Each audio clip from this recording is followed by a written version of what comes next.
I do take Adderall because I've been prescribed by a doctor. I'm a student at Santa Clara and I sell Adderall. I'm a student at Santa Clara University and I've taken Adderall recreationally.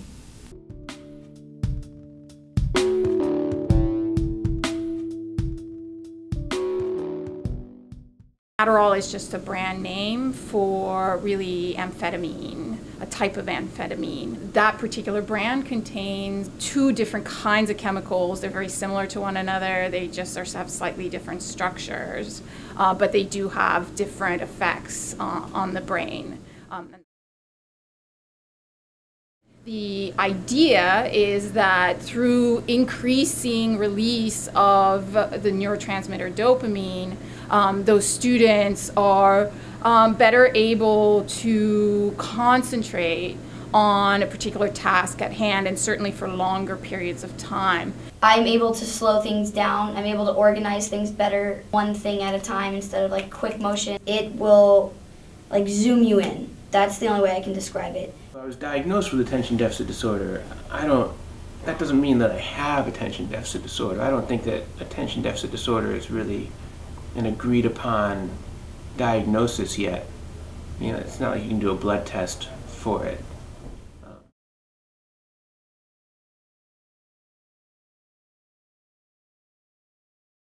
People have a lot of other outside commitments, especially extracurriculars and if you're involved in clubs on campus or sports or whatever.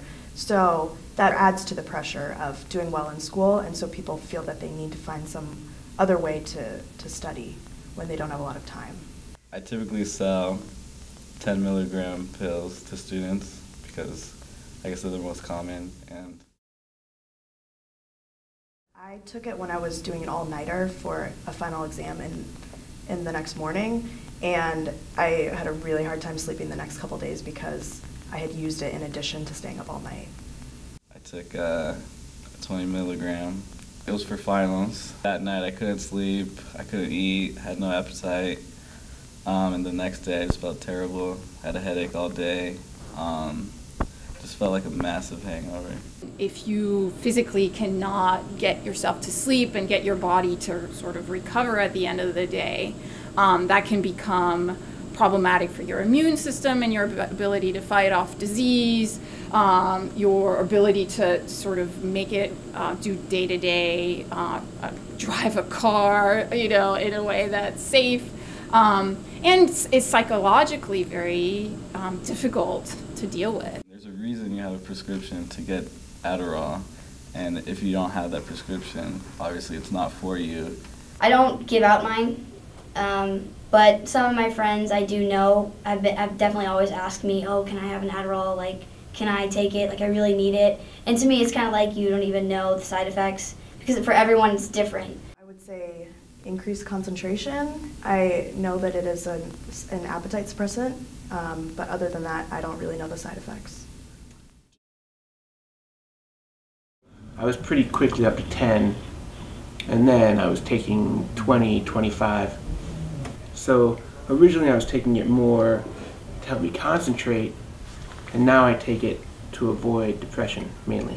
Once you try it once or twice, it gets you like on a high, obviously. It gets you like on a high where you're in this constant motion of, you know, you're getting your work done. You're getting everything done quicker. You're getting better grades.